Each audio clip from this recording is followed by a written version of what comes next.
Hi all, today is October 14th. A few days ago, over the weekend, I wiped my laptop clean and fresh installed everything because it was running slow.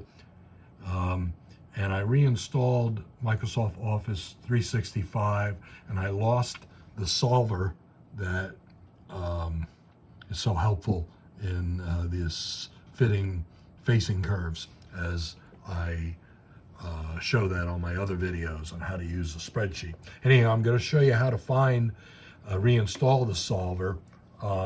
Normally you go to the home page and you might go to the add-ins and look for a solver, and there is one there, but it brings up one that doesn't work the way that this one does. It creates a report in separate tabs, which you could figure out how to use this, but it's just clumsy.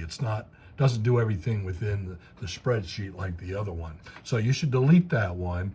And I found by looking on Reddit and a few other things how to get the old good one. You have to go to File, and you have to go down here to Options.